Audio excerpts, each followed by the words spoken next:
Welcome back everybody to Neutrality Studies today with Bienvenidos de nuevo a Neutrality Studies. Hoy tenemos un episodio especial porque vais a escuchar la grabación del discurso que Ali Abunimah dio en la Universidad Watermelon en Zúrich a finales de junio de este año. Fue un evento en directo, así que había mucha gente, algo de ruido, y en lugar de dejar las preguntas originales del público, voy a volver a grabarlas yo mismo. Después escucharéis las respuestas de Ali. Fue una especie de sesión abierta en la que Ali respondió de forma muy dinámica durante un largo turno de preguntas y respuestas a todo lo que la gente tenía en mente en ese momento. Espero que lo disfrutéis.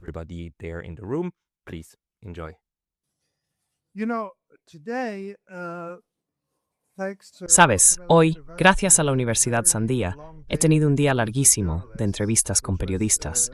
Y la verdad, ha estado muy bien. Algunos hicieron preguntas difíciles. Uno de ellos me preguntó, ¿condenas lo que pasó el 7 de octubre?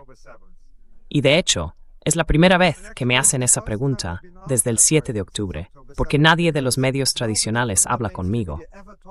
Así que nunca había tenido la oportunidad de responderla. Y lo que dije fue, ¿qué 7 de octubre quieres que condene? El 7 de octubre de la propaganda israelí y del relato de los medios dominantes, o lo que realmente ocurrió. Porque lo que pasó el 7 de octubre fue que la gente, bueno, los abogados también están aquí, así que empezad a hacerme señas si empiezo a infringir alguna ley suiza.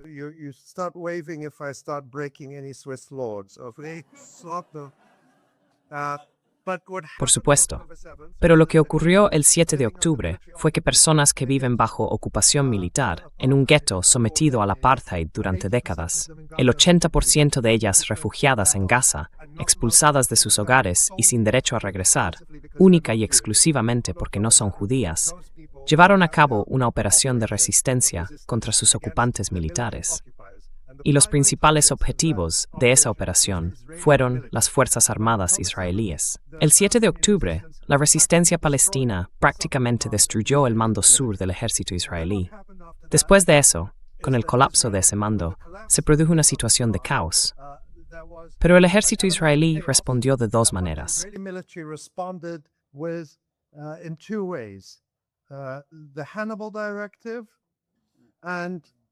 La directiva Hannibal y también la violencia indiscriminada. La directiva Hannibal es una orden israelí que se desarrolló en los años 80 y se hizo pública por primera vez en 2014.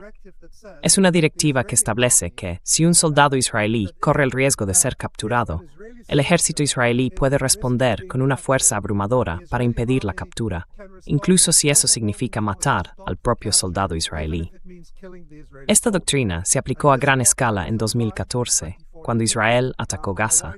En una ocasión concreta, cuando 3 soldados israelíes estaban siendo capturados en Shuhaiya, en el este de Gaza, Israel aplicó la directiva Hannibal y mató a decenas de palestinos y a los propios soldados.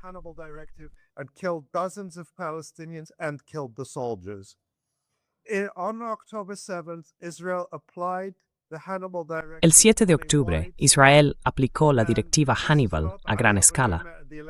Y no soy yo, Ali Abunimah, de The Electronic Intifada, quien lo dice.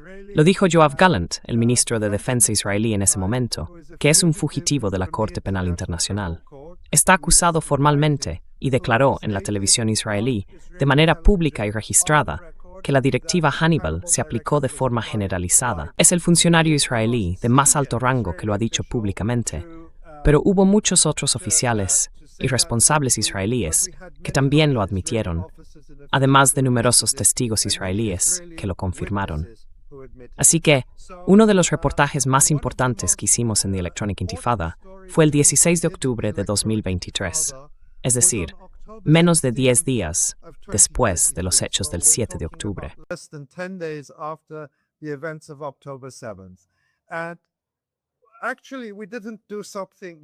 En realidad, no hicimos nada muy complicado. Es algo que cualquiera podría haber hecho. El New York Times podría haberlo hecho.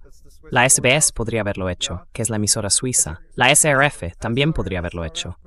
Estoy pensando en la australiana. Ya sabes, la BBC también podría haberlo hecho. Cualquiera podría haberlo hecho mucho mejor que nosotros, con más recursos. Lo que hicimos fue traducir literalmente la entrevista de Yasmin Parat, que concedió a Kan, la emisora pública israelí, o sea, el equivalente israelí de la SRF. No estamos hablando de una publicación israelí marginal de izquierdas. Estamos hablando de una entrevista que dio en el programa de noticias matinales nacionales el 15 de octubre de 2023 a la emisora israelí. 2023 to the Israeli broadcaster. Who is Yasmin Parat? She is an Israeli woman. ¿Quién es Yasmin Parat? Es una mujer israelí que estaba en la fiesta Nova, de la que todos habéis oído hablar. Habéis escuchado muchas historias sobre eso. Ella estaba allí con su pareja. Y cuando empezó la violencia, cuando comenzó el ataque, escaparon en su coche hacia el kibbutz Be'eri, un asentamiento israelí construido sobre tierras de palestinos expulsados a pocos kilómetros de la valla fronteriza con Gaza. Ella contó, fuimos a la casa de una pareja israelí llamada Hadass y Adi Dagan. Y también dijo, fuimos a su casa y entonces llegaron los combatientes palestinos y nos llevaron a otra casa donde tenían a otros israelíes, 12 personas en total. La casa de una mujer israelí del kibbutz llamada Pesikon. The house of an Israeli woman in the kibbutz called Pesikon. And she said there were about 40 Y ella dijo que había unos 40 palestinos allí y 12 israelíes. She said, Y contó que, bueno, el entrevistador israelí de la radio estaba muy confundido por lo que decía. Le preguntó, ¿la maltrataron? Y ella respondió, no. ¿Cómo que no la maltrataron? Dijo, no, nos trataron muy bien. Nos decían todo el tiempo, no os preocupéis, estad tranquilos, no vamos a haceros daño. Él le preguntó, ¿fueron violentos con alguien? No, no fueron violentos con nadie. Pero alguien murió en la casa. Ella dijo, sí, una bala atravesó la puerta y alcanzó a una persona. Pero no era alguien de la casa. Ya sabes, no nos golpearon, no nos pegaron, no ejecutaron a nadie. Nos dijeron, no os preocupéis, os vamos a dejar marchar. They told us, don't worry, we will let you go, you will not be hurt.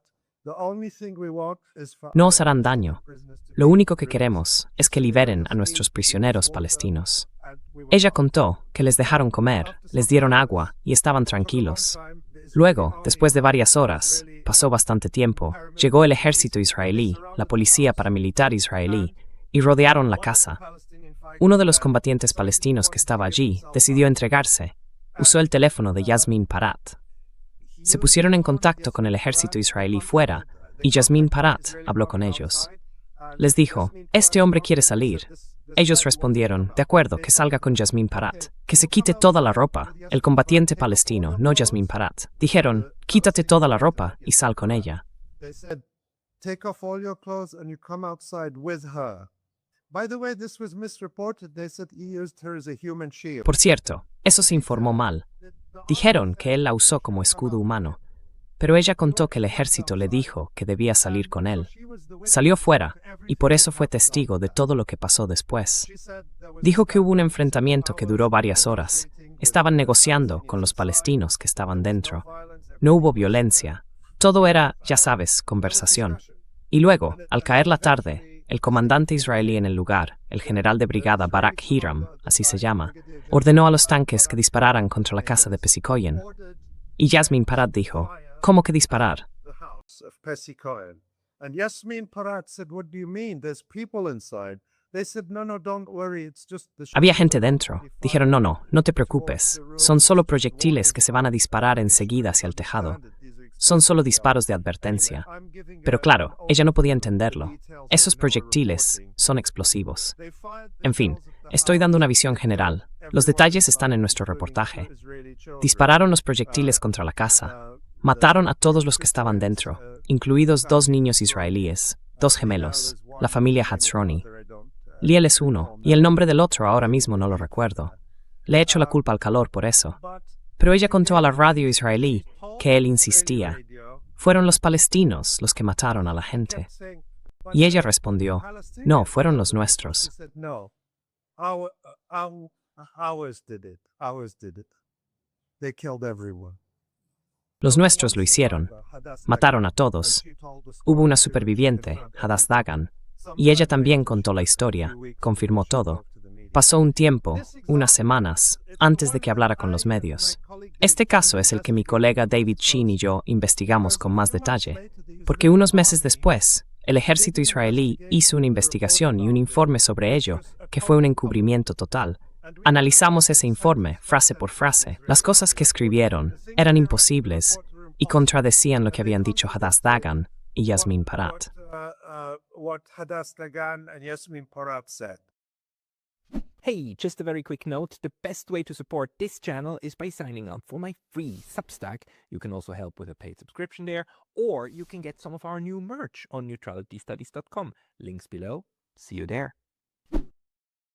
The families of the Israelis. Las familias de los israelíes que murieron en aquella casa. Había un palestino de Jerusalén Este que había sido conductor en el Festival Nova.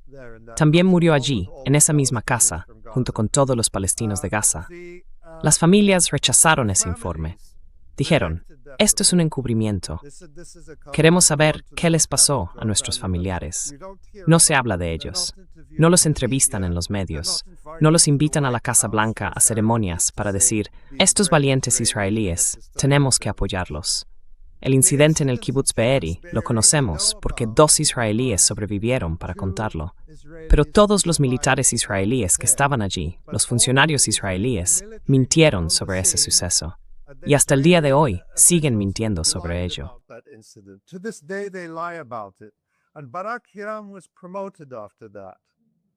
Y después de eso, ascendieron a Barak Hiram. Y Barak Hiram también fue responsable, junto con Golan Bach y otros oficiales israelíes, de muchas de las mentiras sobre bebés decapitados y niños quemados. Contaron la historia de que habían encontrado en una casa a decenas de niños atados juntos en el Kibbutz Be'eri. Nada de eso ocurrió. Nada de eso ocurrió. ¿Y sabes de dónde se sabe que no pasó? En su mayoría, de los propios medios israelíes. Así que eso es lo que quiero decir. La mayoría del tiempo no hicimos nada especial. Trabajamos duro, claro que sí, pero cualquiera podría haberlo hecho, porque toda esa información está disponible si uno decide contarla. La otra gran historia en la que creo que contribuimos después del 7 de octubre fue la de las denuncias sobre violaciones masivas. Dealing with the claims about mass rape. That on October 7th, there was El 7 de octubre hubo una campaña sistemática de violaciones por parte de Hamas, ordenada por Hamas, para violar a israelíes, tanto mujeres como hombres. Esa historia fue promovida por Hillary Clinton, por Kamala Harris y por Sheryl Sandberg, la multimillonaria que antes fue directiva de Facebook, que incluso hizo una gran película en Hollywood. Y hasta hoy, no existe ni un solo caso verificado de violación el 7 de octubre. No hay ninguna víctima de violación, viva o muerta. Ni una. No hay ningún caso en los tribunales israelíes de un enjuiciamiento a palestinos por violencia sexual o violación el 7 de octubre. Ninguno. Hace unos 2 meses se publicó un informe de una supuesta comisión civil en Israel, pero no es realmente una comisión civil. so-called civil commission in Israel. It's not really a civil commission. That makes it sound like it's some kind of official investigation. Eso hace que parezca que se trata de algún tipo de investigación oficial, pero no lo es. Es solo una mujer que fundó esta organización. Empezó a recaudar donaciones de todo el mundo, incluso del gobierno alemán y del gobierno canadiense, y publicó un informe de 300 páginas que fue difundido por la BBC, por el New York Times, por la CNN, y estoy seguro de que también apareció en los medios suizos, diciendo que este es el informe más completo sobre la violencia sexual del 7 de octubre. El Daily Mail en el Reino Unido dijo: este informe refuta ahora a todos los que, desde la izquierda, niegan esta realidad de las violaciones. Yo leí el informe, las 300 páginas, lo analicé, y no hay ni una sola cosa nueva en él.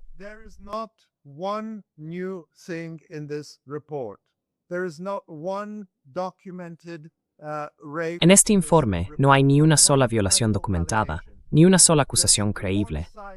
El informe cita las mismas historias falsas y desacreditadas, incluida la famosa publicación del New York Times de diciembre de 2023, titulada Gritos sin palabras.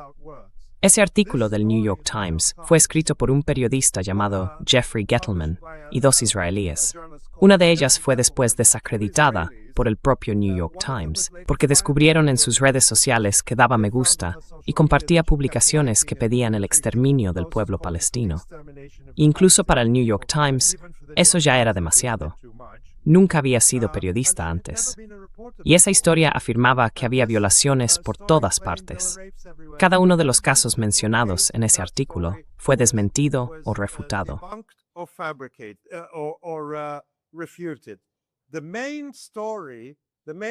La historia principal, la afirmación central, era que decían que una mujer israelí, llamada Galabdush, fue violada antes de ser asesinada el 7 de octubre. En cuanto se publicó la noticia, la familia de Galabdush, que por cierto es muy de derechas, no son izquierdistas que simpaticen con los palestinos, son muy de derechas, apoyan la guerra en Gaza, apoyan el genocidio, dijo, es imposible que la violaran. Porque el artículo del New York Times decía que la violaron, la torturaron y luego la mataron. Pero ellos dijeron, hablamos con ella, estábamos al teléfono con ella un minuto antes de que la mataran.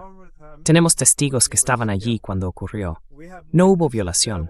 Es imposible. Y el New York Times nos mintió.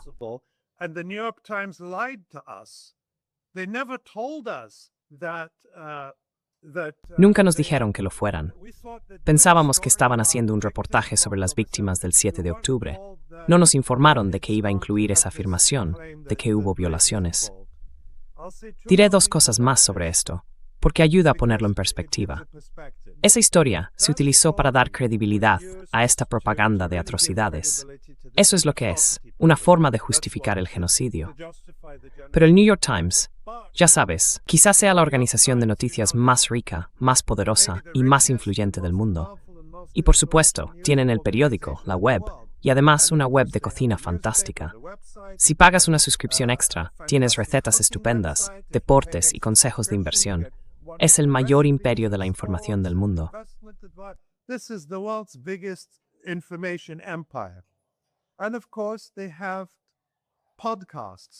Y por supuesto, tienen podcasts, incluido uno llamado The Daily, que no es solo un podcast que encuentras en Apple Podcasts o en YouTube.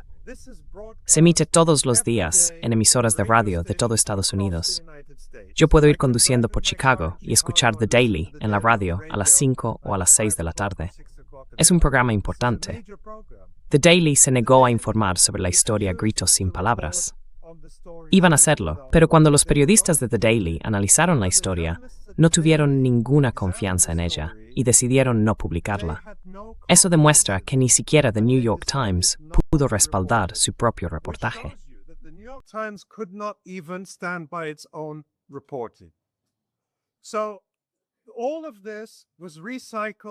Todo eso se recicló en el informe de la Comisión Civil, completamente reciclado.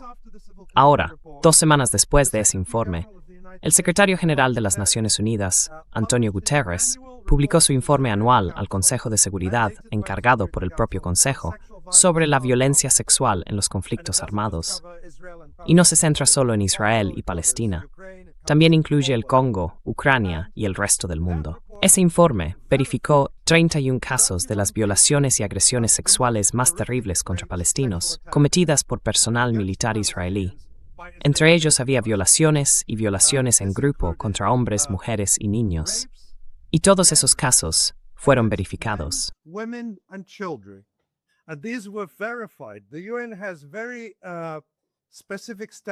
La ONU tiene un criterio muy específico para calificar algo como verificado. Significa que fue investigado por una agencia competente de la ONU y que las pruebas se consideraron de un nivel muy alto. Y en el informe se dijo, el propio secretario general lo dijo, que hay muchos más casos creíbles, pero 31 es el número que se verificó con ese nivel de exigencia. En el caso de Israel, el informe de la ONU de este año y del año pasado no menciona ni un solo caso verificado, ni uno. En el informe de este año se dice que hay 6 israelíes que regresaron de Gaza, que estuvieron cautivos allí, y que denunciaron haber sufrido agresiones sexuales durante su cautiverio, pero no violaciones. While they were held in captivity, not rapes. There is a distinction between rape and sexual violence. Hay una diferencia entre violación y violencia sexual, agresiones sexuales. Y la ONU dijo que no pudo verificar ningún caso porque Israel no coopera con las investigaciones.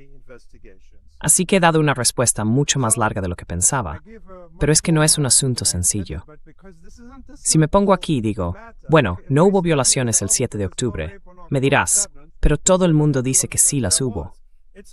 Solo cuando entras en ese nivel de detalle, cuando llegas a las notas a pie de página de los informes y lees con esa profundidad, puedes hablar con seguridad de lo que ha ocurrido.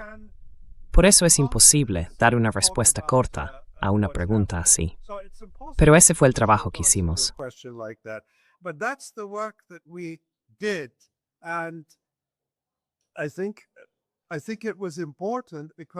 Creo que era importante, y lo sé porque realmente lo era. Sabemos que algunos propagandistas israelíes que dan conferencias aquí y allá hablan de la intifada electrónica y nos acusan de negar violaciones. De hecho, incluso la revista británica Private Eye nos acusó de eso en su último número. Pero la razón por la que puedo estar aquí en Suiza, donde probablemente estaría infringiendo varias leyes si no dijera la verdad, es que hablo con confianza porque lo hemos investigado. Y ese es el trabajo que intentamos hacer.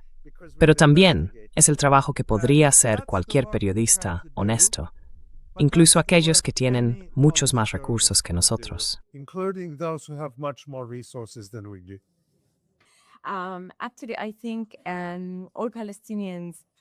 La verdad, creo que muchos palestinos se sienten, por culpa de la propaganda mediática, un poco oprimidos. A veces sienten que tienen que ocultar su identidad o que no pueden decirla abiertamente, porque no quieren que se les juzgue o que se les encasille como refugiados o en algún tipo de categoría. Mi pregunta es, ¿entiendes por qué la gente o por qué el público ha aceptado que los medios ofrezcan información tan pobre, sin investigación, sobre los palestinos y sobre lo que pasa en Palestina, mientras que en cambio con otras minorías sí se preocupan más, cuestionan a los medios y también a sus políticos?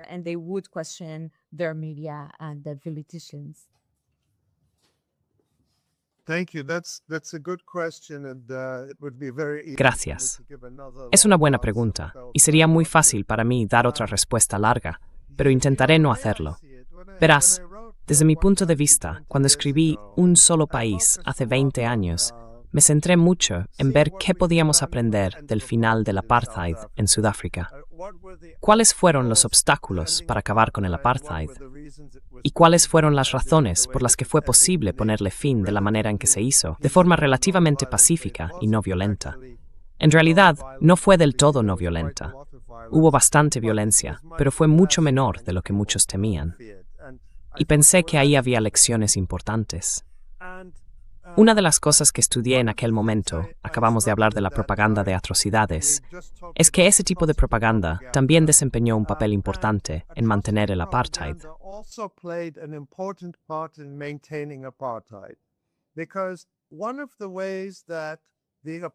Porque una de las formas en que el régimen del apartheid y sus periódicos, que formaban parte del sistema, intentaban mantener la solidaridad de la población blanca, era a través del miedo.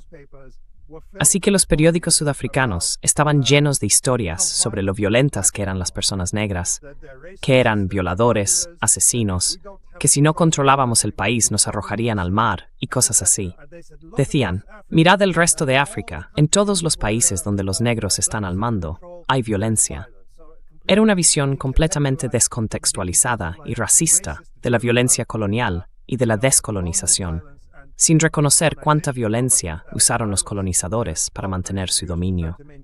Y por eso veo a Israel y la forma en que retrata a los palestinos exactamente del mismo modo. No es muy diferente. Y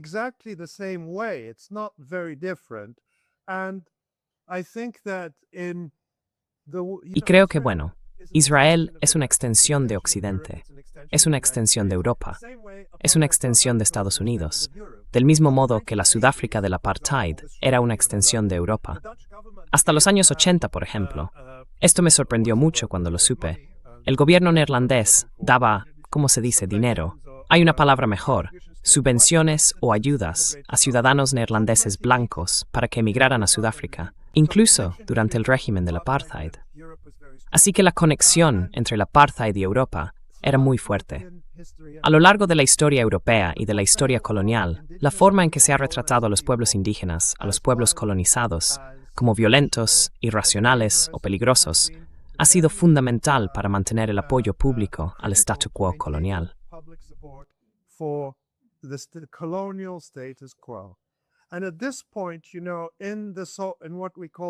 Y a estas alturas, ya sabes, en lo que llamamos Occidente, creo que es el sistema de propaganda más sofisticado y más exitoso. Porque la gente que vive en una dictadura o en un país autoritario sabe que los medios les mienten y saben que no deben creerles. Son más hábiles a la hora de leer los medios. En cambio, en Occidente, la gente está adoctrinada para pensar que somos libres, que nuestros medios son libres y que dicen la verdad. Y no es solo que leas el periódico y todo sea mentira. El periódico también contiene muchas verdades. Y eso es importante, porque esa cantidad de verdad es lo que permite colar y legitimar las mentiras.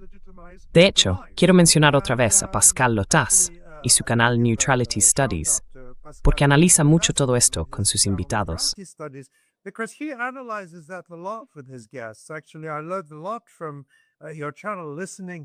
La verdad es que he aprendido mucho con tu canal, escuchando este análisis sobre el sistema de propaganda. Pero creo que la buena noticia es que ahora se está abriendo un espacio mediático alternativo.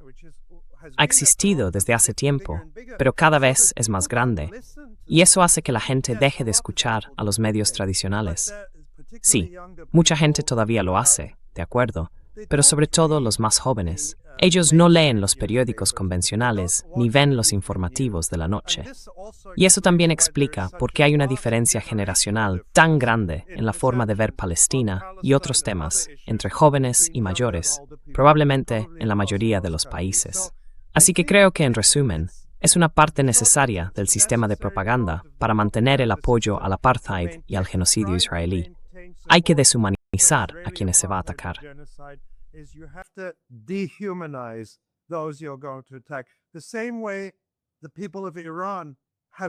De la misma forma en que se ha deshumanizado al pueblo de Irán, también se ha demonizado y deshumanizado al gobierno iraní con mentiras. Se dijo que habían asesinado a decenas de miles de personas, criminales, justo unos días antes de que Estados Unidos e Israel llevaran a cabo su ataque sorpresa, que ya estaba planeado. No sé qué porcentaje de gente sigue creyendo esas mentiras. Esta fue la primera guerra en Estados Unidos, al menos en el periodo moderno, en la que el gobierno lanzó una guerra que la mayoría de la población rechazaba desde el primer día. En todas las demás guerras, la de Irak, hace más de 20 años, por ejemplo, la propaganda sobre las armas de destrucción masiva funcionó, porque al principio la gran mayoría de los estadounidenses la creyó y apoyó la guerra. Esta vez, con Irán, la mayoría de los estadounidenses se opusieron a la guerra. Así que la propaganda no está funcionando de la misma manera.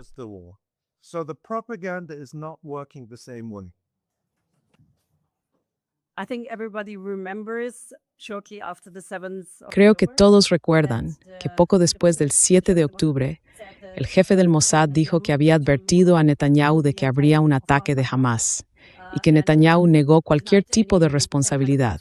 Dijo que no se ocupó de ese informe, digamos. Y después ya sabemos lo que pasó. De eso nadie habla. Ese es el primer punto. El segundo punto es, ¿qué pasa con los pagos que el gobierno israelí ya había hecho antes de Netanyahu y que Netanyahu, supongo, también hizo a Hamás de forma indirecta? ¿Qué pasa con eso? Así que primero dije que Netanyahu estaba sacrificando a su propio pueblo, en realidad, para poder iniciar la guerra y desviar la atención de sus problemas internos.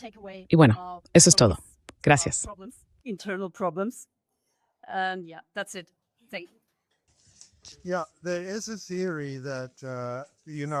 Sí, hay una teoría que dice que Netanyahu, o el gobierno israelí, de alguna manera sabía lo que iba a pasar el 7 de octubre, o que lo permitió, o incluso que quería que ocurriera. Y yo no creo eso en absoluto. Hay algunos informes creíbles que apuntan a que ciertos agentes de inteligencia de nivel más bajo habían observado preparativos en Gaza, que lo comunicaron, y que esos informes fueron ignorados. Eso es muy posible, pero no creo que hubiera ninguna conspiración para permitir ese ataque o para fomentarlo. Creo que lo que hubo fue una subestimación racista de las capacidades de la resistencia palestina. Nunca imaginaron que la resistencia palestina sería capaz de destruir el mando sur del ejército israelí, tomar el control de varias bases militares, como hicieron, capturar a decenas de oficiales israelíes, incluidos algunos mandos de alto rango, animarhars a más miembros del ejército israelí. and killing many more in the Israeli military. Destroying the communications network. Destruir la red de comunicaciones. La resistencia destruyó de forma sistemática la red de comunicaciones, hasta el punto de que el ejército israelí tuvo que depender de teléfonos móviles civiles y de WhatsApp para comunicarse, porque sus propias redes habían sido destruidas. Y lo vemos también con Irán. Creo que hubo una subestimación muy cómoda y también racista de la capacidad de Irán no solo para resistir un ataque masivo de Israel y de Estados Unidos, sino también para responder y causar un daño enorme.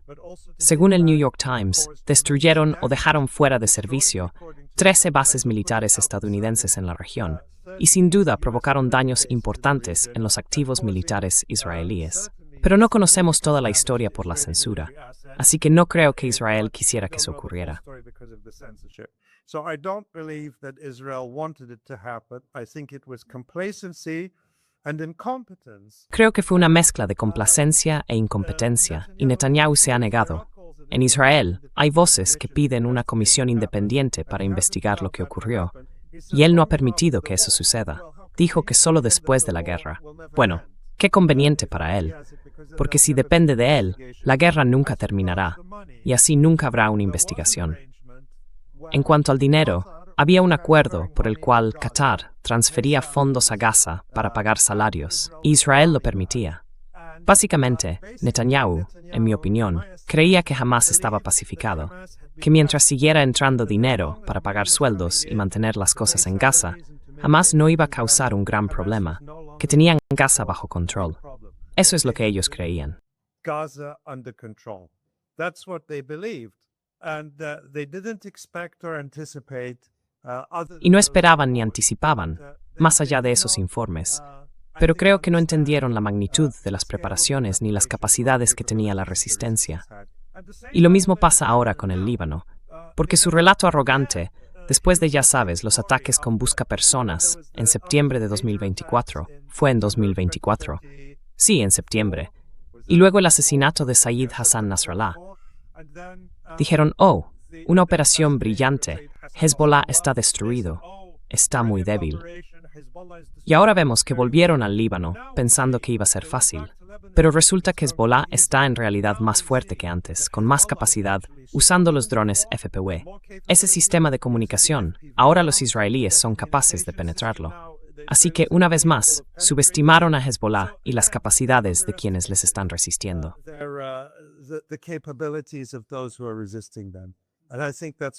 Y creo que eso fue lo que pasó el 7 de octubre. ¿Quién tiene más influencia en la relación actual entre Estados Unidos e Israel? ¿Y las declaraciones de J.D. Vance marcan un cambio real o simplemente una continuación del apoyo estadounidense a Israel?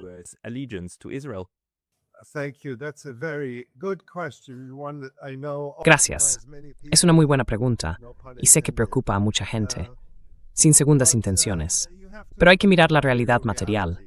Estados Unidos es la superpotencia. Israel, como dijo J.D. Vance, es un país de 9 millones de personas. Está aislado y depende totalmente de Estados Unidos. Eso no significa que Israel y su lobby no tengan influencia, pero creo que esa influencia depende de hasta qué punto Israel sirve a los intereses estadounidenses. En el momento en que podemos hacerlo, veremos que esa influencia empieza a disminuir. Y eso es justo lo que estamos viendo ahora. Y no es la primera vez que ocurre. And it's not the first time. We've seen the United States will discipline Israel. Hemos visto que Estados Unidos impone disciplina a Israel en ocasiones en las que Israel contradice lo que las élites estadounidenses consideran sus intereses fundamentales. Hay algunos ejemplos de eso en la historia, aunque nunca hasta el punto de romper la relación o provocar un cambio de fondo. Pero en esta situación, Estados Unidos e Israel lanzaron una guerra de agresión contra Irán, una guerra completamente injustificada, ilegal y sin provocación alguna. Pocos creían que podían tener éxito y que eso beneficiaría a los dos. Además, Estados Unidos tiene sus propias razones para atacar a Irán, mientras Israel lo desee.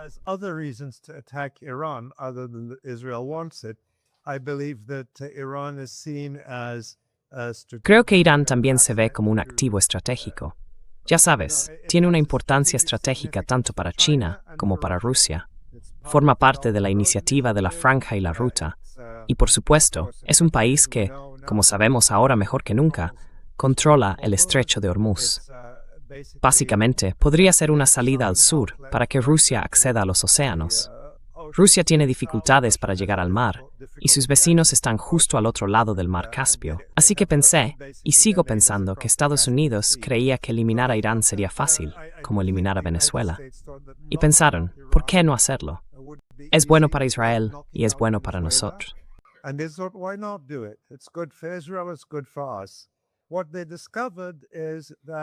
Lo que descubrieron fue que no era posible, que Irán les sorprendió con sus capacidades. Y ya sabemos lo que pasó. Irán ganó la guerra. Estados Unidos e Israel perdieron.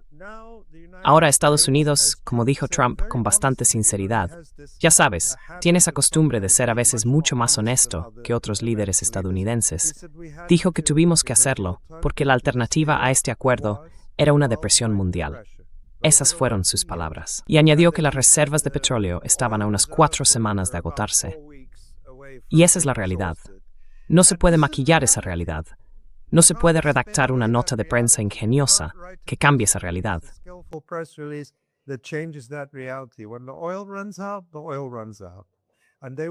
Cuando se acaba el petróleo, se acaba el petróleo. Y ellos estaban llegando a ese punto. Intentaron de todo, entre el 8 de abril, cuando hubo el alto el fuego entre Estados Unidos e Irán, y ahora, para evitar la realidad o buscar una salida, pero no pudieron. Así que tuvieron que aceptar el acuerdo. Si los israelíes fueran inteligentes, reconocerían que Estados Unidos está en una situación en la que no tiene más opción que hacer este acuerdo e intentar que funcione. Pero una vez más, están demasiado confiados. Sí, tienen muchos comentaristas, muchos políticos que les son leales. Pero no dudo que cualquier presidente estadounidense, incluido Donald Trump, pondrá las necesidades de Estados Unidos por delante de los deseos de Israel cuando no haya otra opción. Y creo que eso es exactamente lo que está ocurriendo ahora.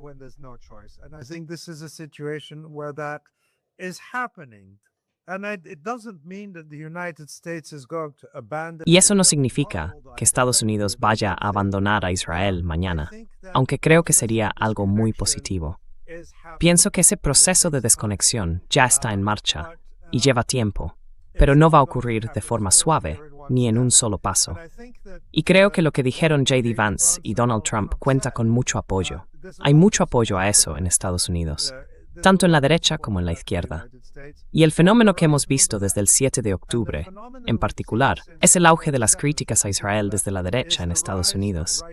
Eso ya existía antes, pero era algo muy marginal. Y ahora ha pasado claramente al centro del debate. Hay un desplome en el apoyo a Israel en Estados Unidos. Y no es una exageración.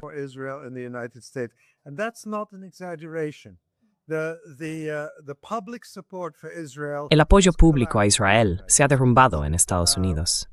Y llevo más de 30 años observando esto, siguiendo las encuestas de opinión. Hasta después del 7 de octubre, nunca hubo una encuesta en Estados Unidos que mostrara que la mayoría de los estadounidenses tuviera una opinión negativa de Israel. Nunca. Siempre la mayoría apoyaba a Israel, pasara lo que pasara. Cuando Israel invadió Líbano en 1982, durante las masacres de Sabra y Shatila, en 2014, en 2008, cuando Israel masacró a palestinos, lo que quieras, siempre había una mayoría a favor. Ahora la mayoría está en contra de Israel en Estados Unidos. En la izquierda, y cuando digo izquierda, uso el término de forma amplia, hablamos del sector más progresista de la población estadounidense. Y ahí es abrumador. La gente que vota al Partido Demócrata, entre un 80 y un 90%, es Israel. People who vote for the Democratic Party by 80-90% oppose Israel. That's growing among Republicans, but among young Republicans. Eso está creciendo entre los republicanos, pero entre los republicanos jóvenes ya ronda el 60% los que tienen una opinión negativa sobre Israel. Esto no tiene precedentes. Es un cambio histórico. ¿Significa eso un cambio inmediato en la forma en que Estados Unidos actúa o apoya a Israel? No. No creo que ocurra de la noche a la mañana. Pero sí creo que estamos empezando a ver esa separación. Y creo que está ocurriendo mucho más rápido de lo que muchos esperábamos. Porque la gente dice, vale, Netanyahu convenció a Trump para entrar en la guerra. Es posible. Trump, por sí solo, puede dar la orden en el sistema estadounidense. Es el comandante en jefe. Si ordena al ejército de Estados Unidos atacar a Irán, puede hacerlo, y nadie puede detenerlo. Pero no es poca cosa que muchos, y sí, vale, sí, gente realmente fanática, como Pete Hegseth, lo sigan.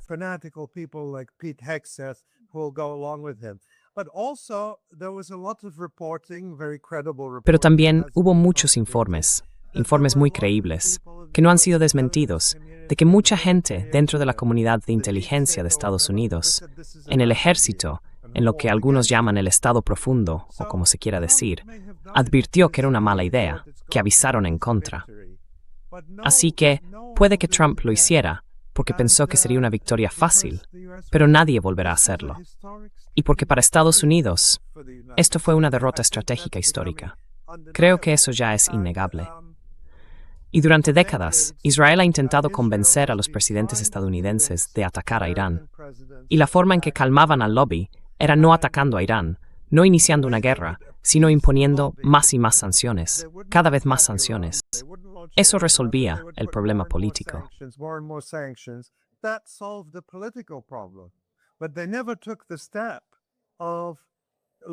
Pero nunca dieron el paso de lanzar un ataque militar. Así que, si Israel quisiera, ya sabes, si Israel fuera tan poderoso y tuviera tanto control, habría convencido a Estados Unidos para atacar a Irán hace muchos años. Hizo falta alguien como Donald Trump para ser lo bastante ingenuo como para escuchar eso, y le salió espectacularmente mal.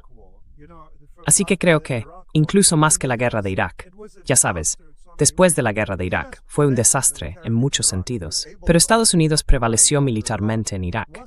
Logró ocupar y conquistar Irak. En cambio, no consiguió nada militarmente contra Irán. De hecho, acabó retrocediendo muchos pasos. Por eso pienso que la cercanía entre Estados Unidos e Israel depende de Israel, siempre que Israel no contradiga los intereses fundamentales de Estados Unidos. Cuando lo haga, lo dejarán de lado.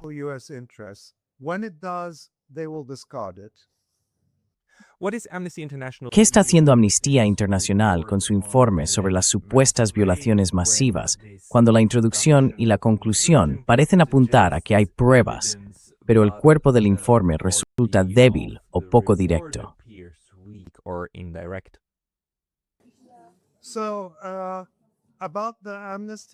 Sobre el informe de Amnistía, yo diría, bueno, se puede decir lo mismo de los informes de la ONU en general.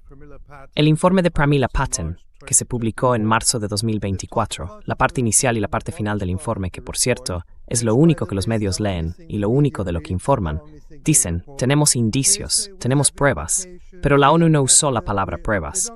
Dijeron información. Dijeron, tenemos información, tenemos indicios, tenemos... Ya sabes, usan ese tipo de palabras ambiguas. Pero cuando lees la parte central del informe, no encuentras ninguna prueba, no encuentras detalles concretos. Y de hecho, encuentras cosas que contradicen lo que aparece al principio y al final del informe.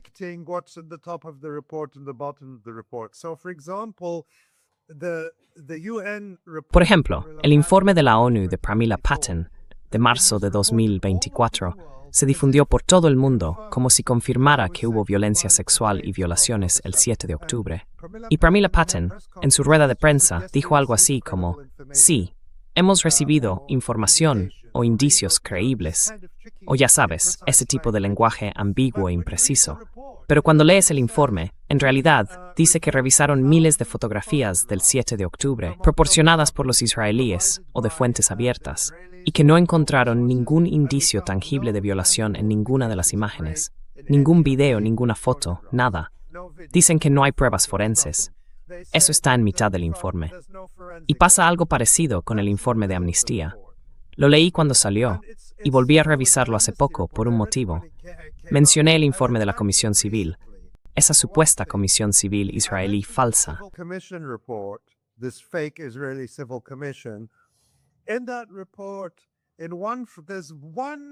En ese informe hay un supuesto caso de violación. 1. En 300 páginas.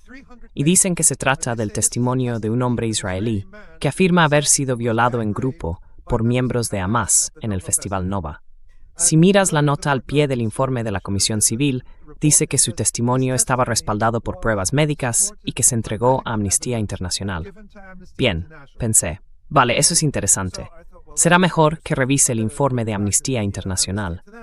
El informe de Amnistía dice que recibieron el testimonio de este hombre y revisaron sus historiales médicos. Y los historiales médicos indican que fue al médico 2 veces. Una en marzo de 2024, es decir, unos 6 meses después del 7 de octubre, y otra en mayo de 2024. Y en la segunda visita le dijo al médico que había sufrido una agresión sexual el 7 de octubre.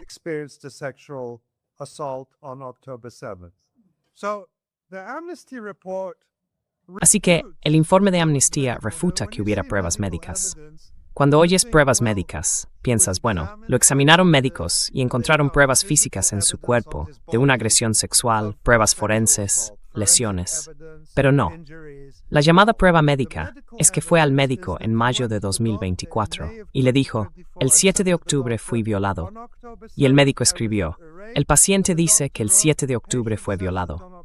Eso es la prueba médica. El informe de Amnistía no le dio credibilidad, simplemente lo mencionó así.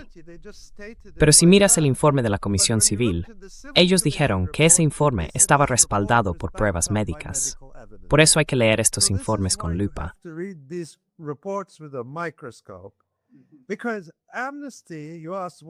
Porque Amnistía, te preguntas a qué están jugando. Amnistía es una organización liberal. Quieren mantener su credibilidad. Así que no quieren parecerse a Electronic Intifada, a la que acusan de negar violaciones. Imagínate el titular, Amnistía Internacional niega violaciones. No quieren eso. Entonces dicen, vale, hacemos un informe. Decimos que hemos recibido informes sobre esto, hemos recibido informes sobre aquello, y que no podemos sacar ninguna conclusión. Pero creemos que hay suficiente para pedir una investigación completa. Eso es lo que dicen. Solo eso. Y luego los medios lo presentan como Amnistía dice que hay pruebas suficientes para pedir una investigación completa sobre violaciones. Ese es el titular. Pero en realidad lo que hacen es intentar evitar las críticas mientras mantienen su credibilidad. Por eso se esconden detrás de ese lenguaje tan ambiguo.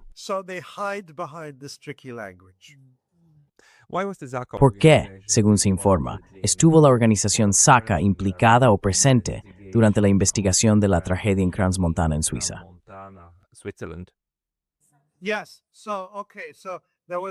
Sí, vale.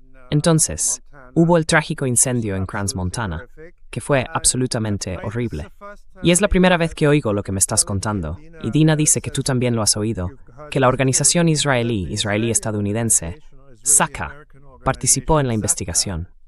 ¿Es eso lo que has dicho? El grupo suizo de SACA, porque parece que hay otro grupo en Inglaterra. Hay dinero, hay dinero.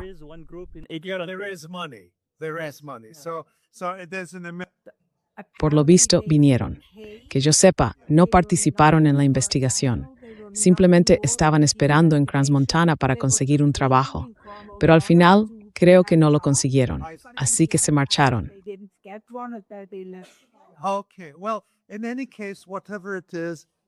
Vale. Bueno, en cualquier caso, sea lo que sea, solo quiero mencionar quiénes son. Y podemos imaginar por qué vinieron. Por publicidad. Para decir, oh, miradnos, venimos, ayudamos a todo el mundo, somos una organización de rescate creíble. SACA, en realidad, no es una organización de rescate como por ejemplo un grupo de rescate de montaña o de bomberos. SACA es una organización religiosa judía cuya labor, cuando hay un desastre, un acto de violencia o un atentado, es acudir al lugar para recoger información.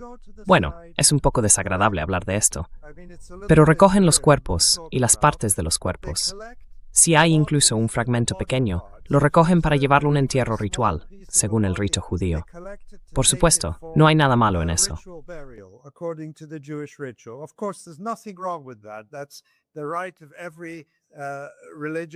Ese es el derecho de todo judío, enterrar a sus muertos según su tradición o su religión. Algo que, por cierto, Israel niega sistemáticamente a los palestinos, pero eso es otro tema. El 7 de octubre, SACA hizo eso. No son servicios de emergencia, no son paramédicos, aunque ahora se promocionan como si lo fueran. SACA se fundó en 1900. Bueno, después del 7 de octubre, SACA apareció, ya sabes, algunos de sus portavoces con los chalecos amarillos, como si fueran de rescate, como si llevaran un uniforme de ambulancia, en todos los medios diciendo, fui al kibbutz Be'eri, fui a Kfar Aza, fui a todos esos lugares y vi niños quemados por todas partes, y vi mujeres que habían sido violadas, y vi niños atados entre sí y quemados.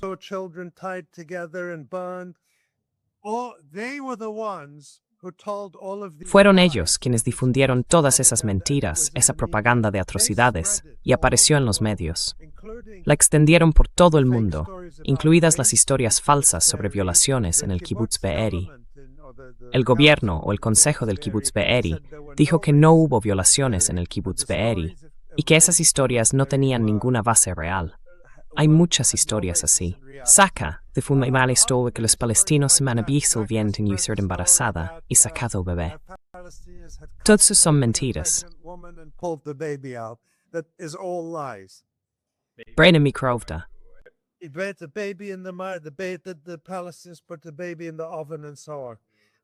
El bebé en el horno y todo eso. Pero en concreto, SACA fue utilizada por Sheryl Sandberg, la mencioné en su película de Hollywood, por Jeffrey Gettleman, de The New York Times, y por otros, como testigos de las violaciones. Hay algo que conviene saber sobre SACA, y que hace que todo esto sea especialmente repugnante.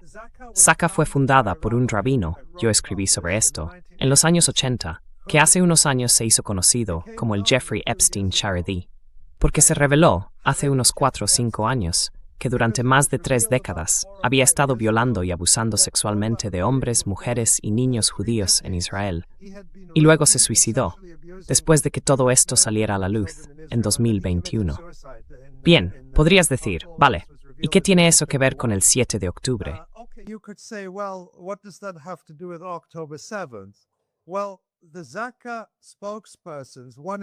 Bueno, el portavoz de SACA, uno en particular, llamado Chaim Brot-Mazgin, que estuvo difundiendo esas historias de atrocidades sobre el 7 de octubre, fue el mayor defensor y negacionista de los crímenes del fundador de SACA contra hombres, mujeres y niños judíos. Acusó a todos de mentir, diciendo que ese hombre, ese rabino, era inocente, y que todas las personas que lo señalaban eran unas mentirosas. Este es el testigo principal, o uno de los principales, supuestamente para aportar pruebas de violaciones, el 7 de octubre. Así que esta organización, SACA, y un par más como ella, recaudaron enormes cantidades de dinero después del 7 de octubre.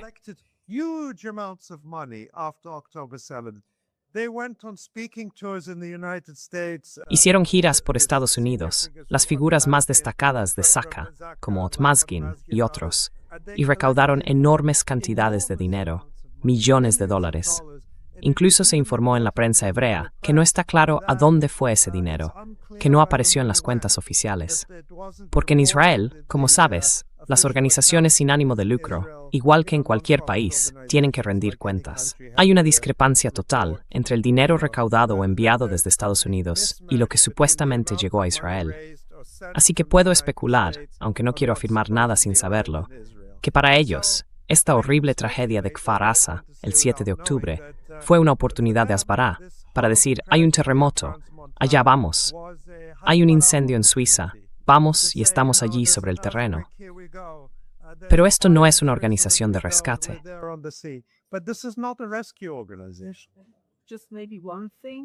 Solo una cosa quizá. Lo sorprendente fue que ningún periodista en Suiza preguntó quiénes eran ni qué historia tenían. Simplemente se quedaron con la idea de que eran unos simpáticos judíos que habían volado a Suiza para ayudar. En el llamado informe de la Comisión Civil, del que he hablado muchas veces ya, siguen siendo una de las principales fuentes, a pesar de todas sus invenciones y mentiras. La BBC, la CNN, el New York Times y todos los demás informaron sobre el informe de la Comisión Civil como si fuera el más creíble y completo. Y aún así, siguen basándose en Saka, aunque saben perfectamente. Ahora, la BBC ya no informa de que una mujer embarazada fue abierta en canal, o de que un bebé fue metido en un horno, o de que unos niños fueron atados entre sí. Eso ya no lo dicen.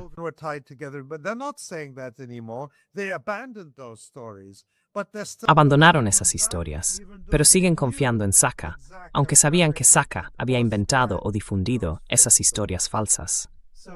Lo que escribí sobre la Comisión Civil es lo siguiente.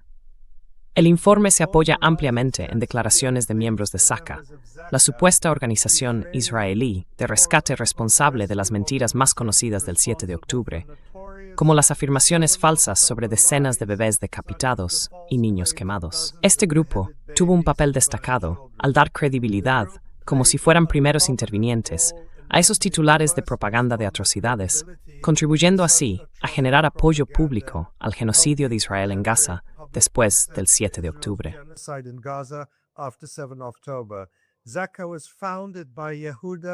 Saka fue fundada por Yehuda Meshi Sahav, quien se suicidó después de ser expuesto en Israel como un depredador sexual en serie, acusado durante décadas de cometer delitos sexuales violentos contra hombres, mujeres y niños judíos. Tras las denuncias de las víctimas de Meshi Sahav, Chaim Otmazgin, de Saka, a quien mencioné como uno de los principales propagandistas el 7 de octubre, lo defendió públicamente, afirmando que las amplias pruebas en su contra se habían obtenido mediante extorsión. Saka y Otmazgin son citados repetidamente como fuentes creíbles en el informe de la Comisión Civil. Otmazgin y su colega de Saka, Simcha Greinmuth, también aparecieron en la película de Sheryl Sandberg, Making Lurid, que afirma de forma constante haber visto clavos y otros objetos en zonas genitales. Es el BDS, es decir, boicot, desinversión y sanciones, una forma eficaz de acabar con el sistema de apartheid sionista de Israel, especialmente cuando los productos israelíes siguen vendiéndose en los supermercados suizos.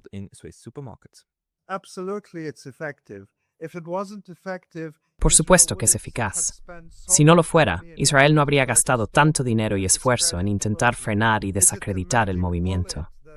¿Es una solución mágica que acabe de la noche a la mañana con el apartheid y el genocidio israelí? No, pero es un movimiento. Y además, algo muy importante, es una oportunidad para nosotros, para la gente en Suiza, en toda Europa y en Estados Unidos, de convertir sus opiniones y su comprensión en acción. Y puede tratarse de acciones individuales muy pequeñas, como negarse a comprar productos de Israel, que es un derecho de cada persona, decidir qué compra o qué no compra. Pero también se trata de acción colectiva, porque el boicot es solo una parte. Están también la desinversión y las sanciones. Y hemos visto que la primera parte, el boicot, ha sido sobre todo de lo que se ha hablado en los últimos 10 años.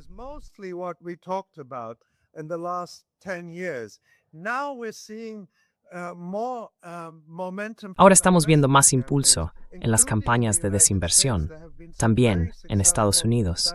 Ha habido algunas iniciativas de desinversión muy exitosas últimamente. Y la tercera parte son las sanciones. En las últimas semanas estamos empezando a ver a países europeos que han sido muy cómplices del genocidio y que llevan décadas apoyando a Israel, empezar a hablar de prohibir legalmente el comercio de productos procedentes de los asentamientos. ¿Es suficiente? No, y deberían haberlo hecho hace décadas. Y probablemente deberían prohibir un comercio mucho más amplio, si no todo, con Israel, como han hecho, por cierto, con Rusia. Así que no consideran que los boicots o las sanciones sean poco éticos. Lo que pasa es que apoyan los boicots que hace Israel, y por eso no quieren detenerlos.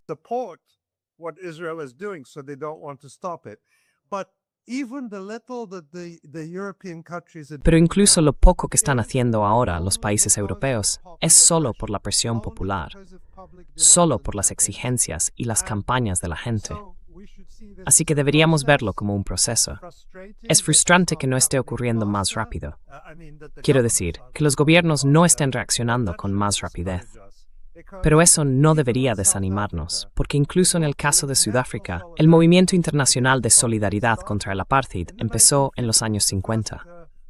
Las primeras peticiones del Congreso Nacional Africano para conseguir apoyo internacional también comenzaron en los años 50. Pero no fue hasta los años 80 cuando vimos una adopción generalizada de sanciones contra Sudáfrica. Y bueno, quizá hayas visto el libro del autor canadiense egipcio Omar al-Akkad, Un día, todo el mundo en contra de esto. Pues eso refleja muy bien el mismo fenómeno que vimos con Sudáfrica.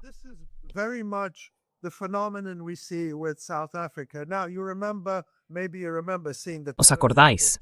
Quizá recordéis las imágenes de televisión cuando murió Nelson Mandela en su funeral. Barack Obama fue también la primera ministra de Dinamarca y estaban haciéndose selfies en el funeral, como si fuera un evento de famosos. Muy de mal gusto, realmente desagradable. Y David Cameron, que era el primer ministro británico, también fue y dijo: «Oh, Nelson Mandela fue un gran hombre». Y un periodista británico le preguntó a Cameron, que estaba en la universidad durante el movimiento contra el apartheid: ¿no te opusiste tú a las sanciones contra Sudáfrica? ¿Qué haces en el funeral de Nelson Mandela? ¿Qué haces diciendo que fue un gran hombre? Pues eso es lo que significa. Algún día, todos habrán estado en contra. En el futuro, todos dirán que estaban en contra. Así que, ya me he perdido. ¿Qué estaba diciendo? Ah, sí. BDS.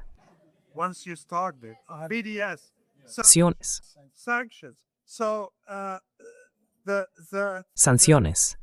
Bien, el punto que quería hacer, antes de desviarme, es que hasta los años 80, los mismos países que hoy apoyan el genocidio en Palestina se oponían entonces a las sanciones contra Sudáfrica. ¿Cuál era el principal? ¿Alguien lo sabe? El Reino Unido, por supuesto.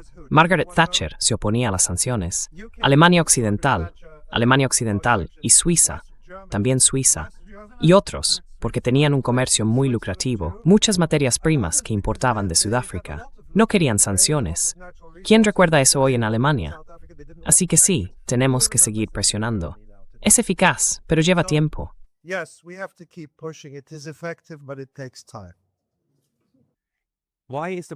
¿Por qué el número de muertes palestinas, potencialmente mucho más alto en Gaza, incluidas las personas desaparecidas, no está recibiendo más atención por parte de los medios, de Hamas o de sus organizaciones?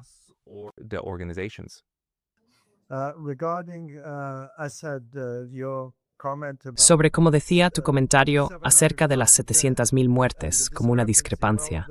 Bueno, la cifra de 73.000, que es la que ahora da el Ministerio de Sanidad en Gaza, no deberíamos malinterpretarla.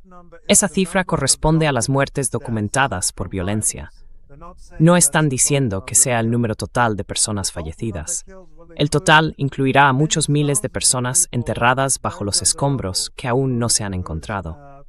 Cuando se encuentran, se añaden a las estadísticas. Pero lo que esas estadísticas no reflejan es la terrible cantidad de muertes adicionales causadas por, imagina, las condiciones de vida impuestas a la población de Gaza, que es un elemento del genocidio. Imponer condiciones de vida destinadas a destruir a una población. Esa es una de las líneas que aparecen en la Convención sobre el Genocidio.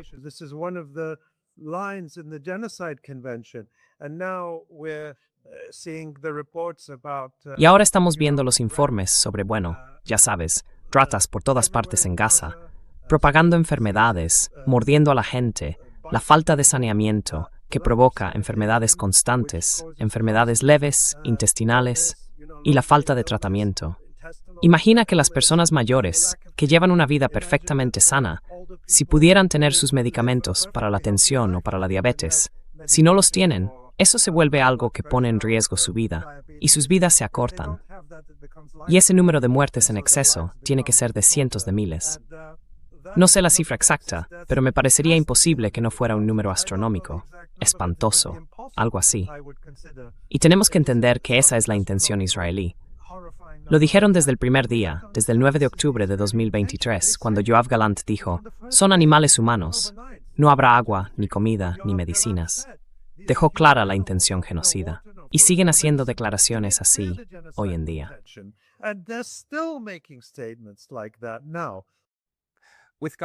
Con Gaza todavía bajo ataque, a pesar de un alto el fuego falso, ¿qué acciones urgentes puede tomar la gente para recuperar impulso y actuar con rapidez?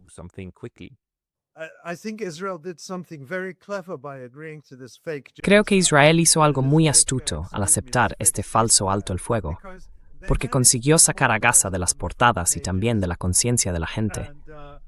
Pero lo que nuestros compañeros, y quienes seguís las retransmisiones en directo de Electronic Intifada, sabéis muy bien, es que cada vez que hablamos con un invitado desde Gaza, les preguntamos, ¿qué debería hacer la gente? Y ellos responden, no dejéis de hablar de Gaza. Lo único que nos da esperanza para seguir adelante es ver que en el resto del mundo la gente sigue hablando de Gaza. No quiero que se me acuse de incitar a nada, pero sigo a mucha gente en Zurich en Instagram y he visto movilizaciones y manifestaciones increíbles en las calles por Gaza durante fases anteriores del genocidio.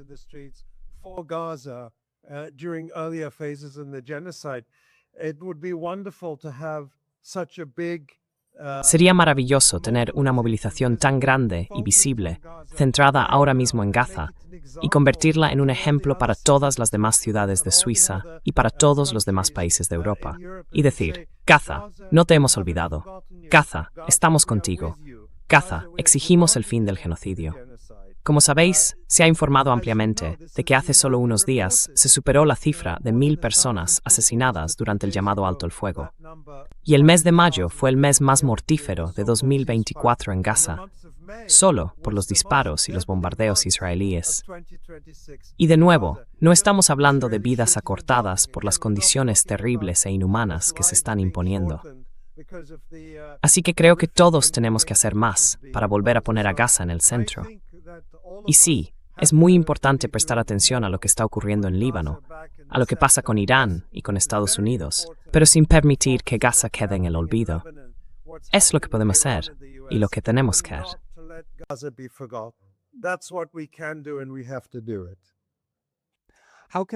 ¿Cómo pueden las personas en Suiza dar más visibilidad a Electronic Intifada y a otras voces palestinas en todo el país, especialmente más allá del público angloparlante y de las grandes ciudades?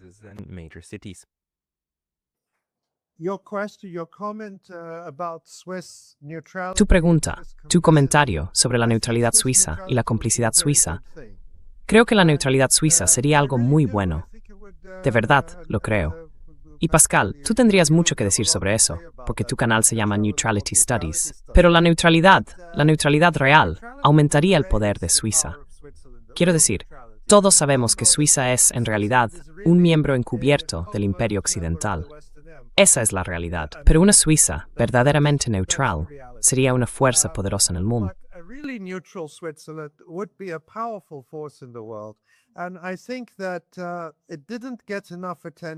Y creo que no se le prestó suficiente atención, ni se le criticó lo bastante. Me refiero a lo vergonzoso que hizo Suiza en marzo de 2025, cuando la Asamblea General de la ONU encargó a Suiza, como depositaria del Cuarto Convenio de Ginebra, que organizara una conferencia de las altas partes contratantes para debatir la situación en Palestina.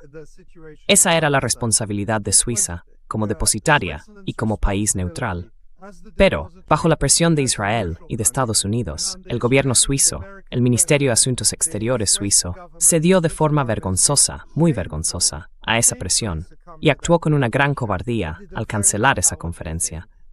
Y creo que eso es algo que no debería olvidarse fácilmente.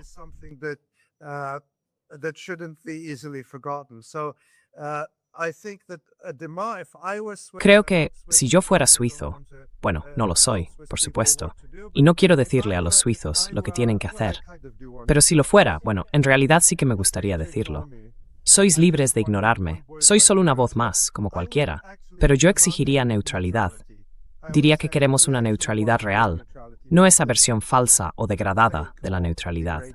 Y en su momento, los medios suizos informaron de que una de las razones por las que Suiza cedió a la presión estadounidense fue el miedo a que Donald Trump impusiera aranceles más altos al país.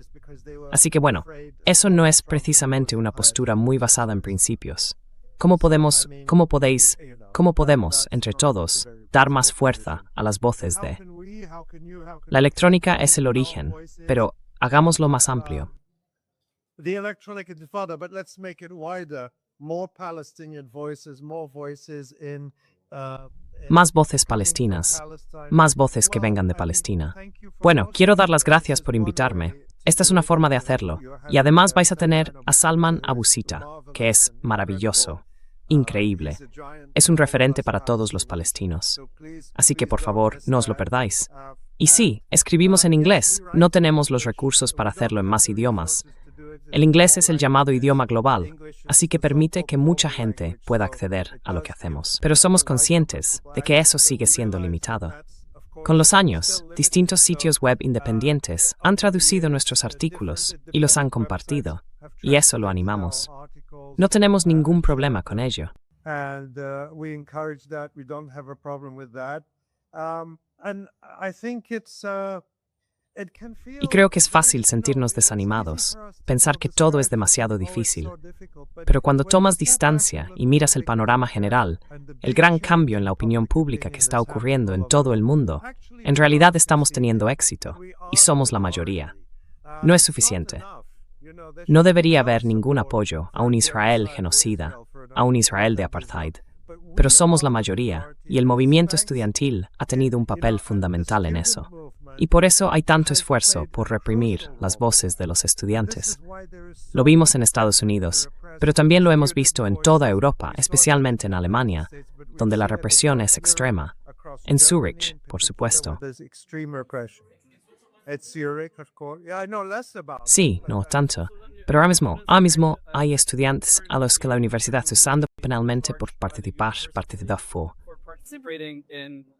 You know about that, Gina? There's another lawyer. I can't do it. ¿Sabes algo de eso, Gina? Hay otro abogado. Yo no puedo hacerlo. Vale, de acuerdo. Bueno, mientras tengan un buen abogado. Sí. Así que sí, me lo creo.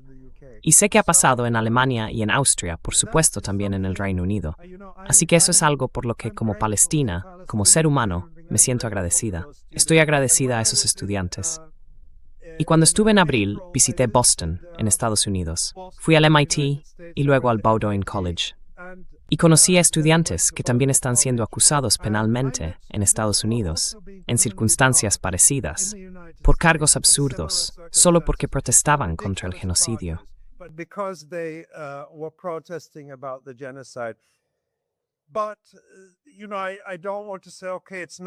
Pero ya sabes, no quiero decir que no sea nada. Es bastante duro pasar por un proceso así, pero la historia está de vuestro lado. La moral también está de vuestro lado. En el futuro mirarás atrás y dirás, me alegro de haber dado esa batalla.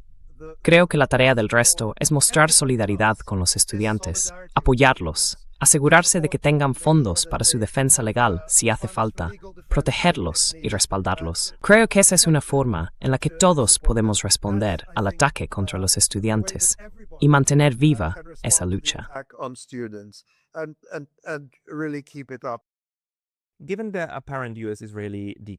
Dado el aparente distanciamiento entre Estados Unidos e Israel y el cambio en la opinión pública, ¿pueden las fuerzas democráticas estadounidenses convertir realmente ese giro en legislación concreta?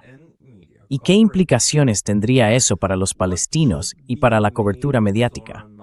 ¿Cómo deberíamos interpretar que Zohran Mamdani trabaje con el Partido Demócrata y se alinee con figuras como Brad Lander? ¿Y es viable la política electoral dentro de un sistema así? ¿O habría que construir nuevos movimientos o partidos fuera de él?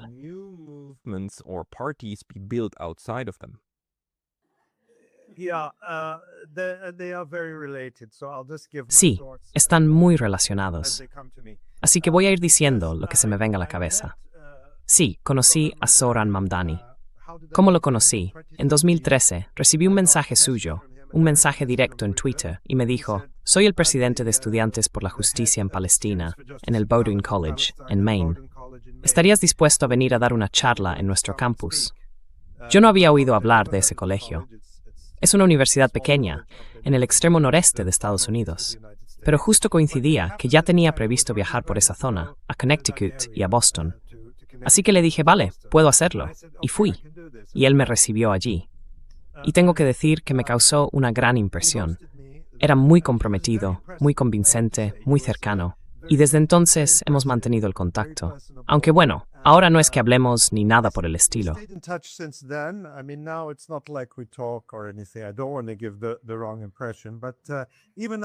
No quiero dar una impresión equivocada, pero incluso después de ser elegido para la Asamblea del Estado de Nueva York, siguió siendo una persona muy abierta. De hecho, justo ayer, o hace un par de días, hizo unos comentarios excelentes sobre AIPAC. Luego fue atacado, defendió lo que había dicho y fue aún más lejos. La verdad, me impresionó bastante lo que dijo. Es un político muy hábil. Así que, ¿qué hace? Enfureció a los sionistas al ser el primer alcalde, en no sé cuántos años, que se negó a asistir al desfile del Día de Israel en Nueva York. Pero permitió que el jefe de policía de la ciudad fuera. Así que sabe muy bien cómo jugar en los dos bandos. Aún así, creo que tiene un compromiso real. Y sí, me resulta aborrecible el Partido Demócrata por su complicidad y su apoyo al genocidio.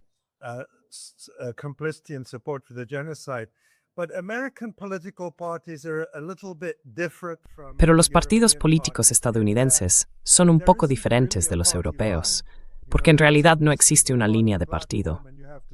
No hay algo así como, este es el programa del partido y tienes que ceñirte a él. Más bien, cada político va un poco por libre y puede decir lo que quiera sobre cualquier tema. Entonces, la pregunta es, ¿alguien como Mamdani tiene el poder o la capacidad de impulsar una dirección que otros sigan, de abrir un nuevo camino? Entre los activistas hay un gran debate sobre eso. Algunos dicen que el Partido Demócrata no se puede reformar y que no tiene sentido presentarse dentro del Partido Demócrata. Otros, en cambio, sostienen que el sistema estadounidense está tan cerrado que es prácticamente imposible crear o presentarse con un tercer partido. Y las dos posturas tienen su parte de razón. Creo que lo importante de la victoria de Mamdani no es si Mamdani es bueno o malo.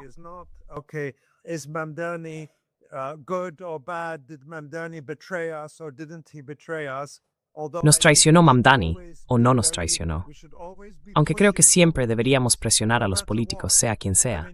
Quiero decir, a mí personalmente me cae bien Zohran Mamdani. Me gusta, pero aún así lo critico públicamente. Ya sabes, entiendo que es un político. No es mi amigo personal. No es mi compañero de correspondencia. Es un político. Así que tenemos que exigirle responsabilidades. Tenemos que criticarlo. No hay nada malo en eso. Pero creo que lo importante de su victoria no es, como decía, si Mamdani es bueno o malo. Lo importante es que la mayoría de los votantes de la ciudad de Nueva York eligieron a alguien que dijo, esto es un genocidio. Eso es lo que me parece significativo. No se trata de si Mamdani es perfecto o no. Tenemos que seguir presionándolo y criticándolo. Sin duda.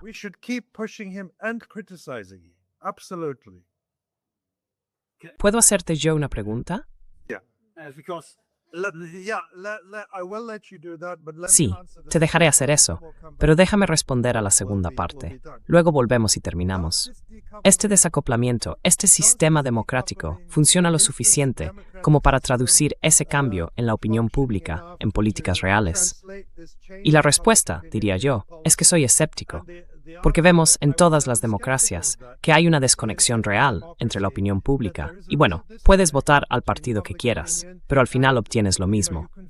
Sí, creo que eso es una crisis en todo Occidente, y también la estamos viendo en Europa. No sé qué pasa con Suiza.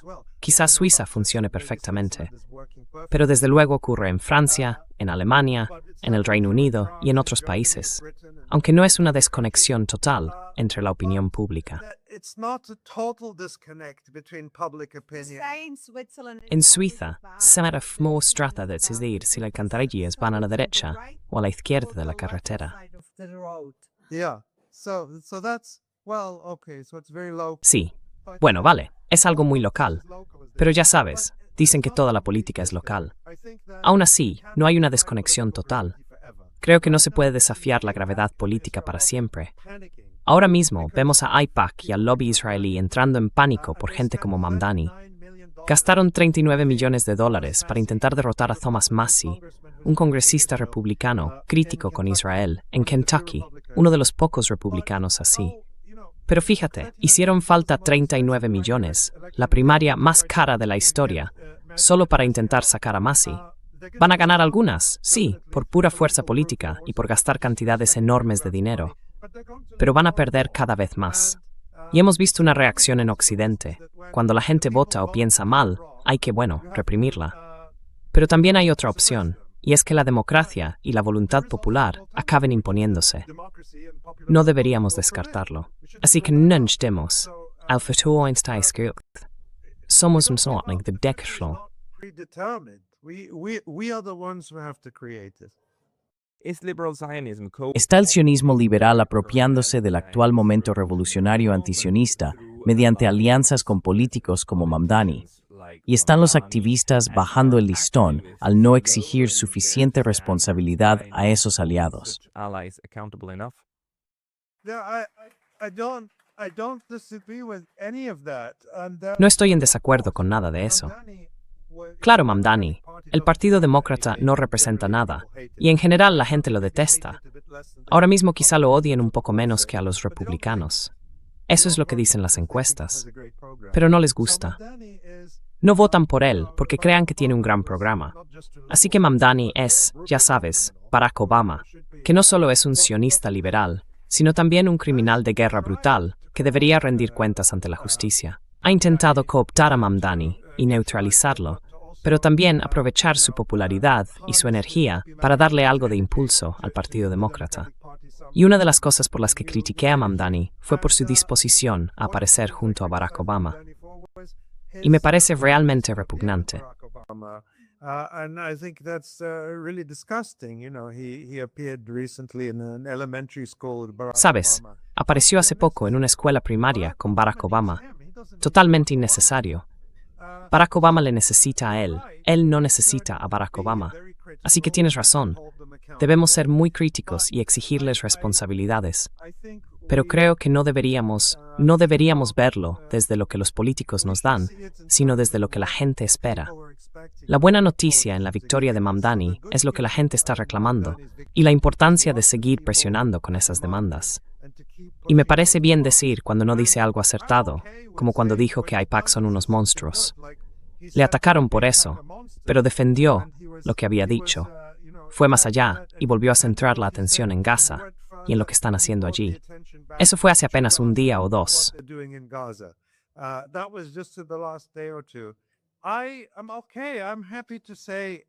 Estoy bien. Me alegra decir que, Zohran Mamdani ha dicho algo muy bueno aquí. Debería decirlo más a menudo. Otros políticos también deberían decirlo más. Deberían seguir lo que él plantea. Pero al mismo tiempo, estoy encantado de criticarle cuando traiciona las expectativas de la gente. Creo que así es como tenemos que presionar. Y no vas a conseguir. No quiero sonar como un liberal que se justifica. Ese es el peligro. No vas a conseguir al candidato perfecto. Bueno, nunca, pero desde luego no de un solo paso. No se pasa de 0 a perfecto en un solo paso. Quiero decir, Mamdani es mejor que Auth, sin duda, pero queremos algo mejor que Mamdani.